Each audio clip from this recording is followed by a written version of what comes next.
पिंपरखेड एरियामधले जवळपास 25 बिबट आपण त्या ठिकाणी उचललेले आहेत. ते पूर्णपणे आता परत निसर्गमुक्त करण्याचा विषय नाही, ते संपूर्णपणे आपण माणिकडोह निवारा केंद्रामध्ये पाठवण्यात आलेले आहे. परंतु आता कसं आहे की या परिसरामध्ये बिबटची संख्या ही ऊस क्षेत्र जास्त असल्यामुळे या परिसरामध्ये बिबटची संख्या खूप मोठ्या प्रमाणामध्ये असल्यामुळे आपल्याला त्यांना जेरबंद करण्यामध्ये थोडा कालावधी लागत आहे. आता याच्यामध्ये आपण जवळपास या पूर्ण परिसरामध्ये 50 पिंजरे त्या ठिकाणी लागून आहेत. म्हणजे पिंपरखेड असेल, जांबूत असेल, चांडव असेल. आता या ठिकाणी आपण आता अतिरिक्त 10 ते 15 पिंजरे आपण या ठिकाणी बोलवत आहोत. पण मंत्र्यांनी सांगितलं होतं की या परिसरात 1000 पिंजरे आहेत. आता परिस्थिती काय, किती पिंजरे आलेत नव्याने? नाही, आता आपले जवळपास 400 पिंजरे ॲक्टिव्ह आहे. परंतु कसं आहे की एरिया मोठा आणि 4 तालुके असल्यामुळं आपल्याकडे एरिया हां 4 तालुक्यांमध्ये असल्यामुळं आपल्याकडे तो पिंजरे विखुरलेले. परंतु कसं आहे की या परिसरात पिंजऱ्यांची पण आणि शूटआउटची सुद्धा आपण परमिशन या त्या ठिकाणी PCC वाईल्डलाईफ आणि ती टीम सुद्धा तत्काळ या ठिकाणी पोहोचण्याची आता आपण प्रतीक्षा करत आहोत. ती आली की आपण त्याला ठार मारण्याची परवानगी मिळाली का? ठार मारण्याची परमिशन माझ्याकडनं शिफारस करून माननीय वनसंरक्षक साहेबांकडे पाठवलेली आहे. त्यांनी सुद्धा PCCF साहेबांकडे पाठवण्यात आलेली आहे. ती तत्काळ मिळाली की पुढची कारवाई सुरू आहे. नरभक्षक बिबट्याला ठार मारण्याच्या परवानगीसाठी त्यांनी वरती अर्ज केलेला असं सांगितलेलं DCF साहेबांनी. कसं पाहते स्थानिक ग्रामस्थ म्हणून? काय खरं सांगू का, ह्या सगळ्या कागदावरच्या प्रक्रिया, नरभक्षक बिबट्या सापडणं, तो शूट करणं. मागच्या वेळेला पण नरभक्षक बिबट्या होतात ना, मारला म्हणे. कोणता मारला? तो नरभक्षक बिबट्या मारलाच नाही. जो नरभक्षक नव्हता तोच मारला गेला आणि नरभक्षक होता तो वाचला. इथून आता ज्या स्पॉटवर आपण आता ते बाळ जिथून उचललं तिथून 100-200 मीटरवरती ती पूर्वीची घटना घडलेली होती. शूट केलेला बिबट्या त्याच घाटात.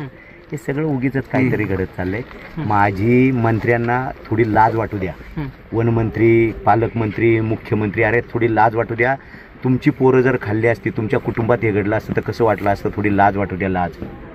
काश्मीरमध्ये एखादी घटना घडते ना, अतिरेकी मारतात वगैरे, ते किती मोठा इश्यू करतात. आमच्या जवळजवळ 60 आमची मुलं बाळं खाल्लेली आहेत. पशुधन तर सोडूनच द्या, याच्यावर काहीतरी घडलं पाहिजे. आम्हाला आता बोलायची सुद्धा इच्छा राहिली नाही. इतकी वाईट आणि नालायक अवस्था करून ठेवली आहे सगळ्यांनी. नुसतं राजकारणापायी राजकारण करत राहायचं, पण लोकांच्या जीवाशी खेळायचं काम चाललंय. हे सगळं पाप या सरकारमध्ये बसलेलं सगळ्या लोकांचं आहे. मी कोणाच्या एकाचं नाव घेणार नाही. मागच्या 20 वर्षापूर्वी ज्यावेळेला 1995 ते 2000च्या दरम्यान कमी बिबटे होते, त्यावेळेला याची विल्हेवाट लावली असती तर आज ही परिस्थिती नसती. आज तुम्ही काय आभाळ फाटलंय, हे सुईदोरा घेत आहेत. शिवायला लाज वाटली पाहिजे यांना. काहीच होणार नाही. 2000पेक्षा जास्त बिबटे आहेत या परिसरामध्ये. आज संगमनेरला मोठा मोर्चा झाला आहे. प्रवरानगरला ते कोपरगावचे तिथं बाळ खाल्ले. या सगळ्या घटना काय दर्शवतात? अजूनही यांना काहीतरी वाटावं. जनाची नाही मनाची आपत्ती घोषित केली पाहिजे. मिलिटरी बोलवली पाहिजे या सगळ्या परिसरामध्ये. आणि हे बिबटे आता हळूहळू महाराष्ट्रात चाललेत. सगळीकडे पुढं चाललेले आहेत. हे कधी होणार आहे? का लोकांनी मंत्री धरून ठोकले पाहिजेत, मारले पाहिजेत, तेव्हा हे होणार आहेत का? थोडी लाज वाटू द्या, लाज वाटू द्या बाबांनो. ग्रामस्थ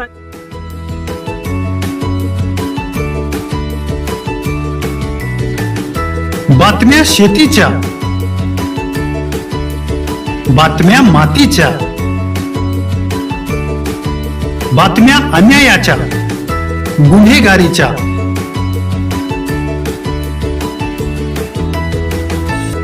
राजकारणाच्या आणि समाजकारणाच्या,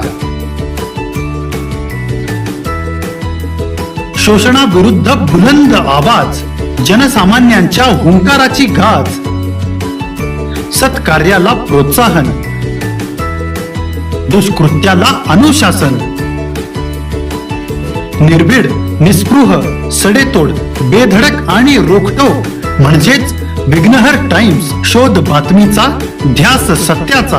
आपलं चॅनल, आपली बातमी. सबस्क्राईब तर कराच, पण बेल आयकॉनवर क्लिक करायलाही विसरू नका.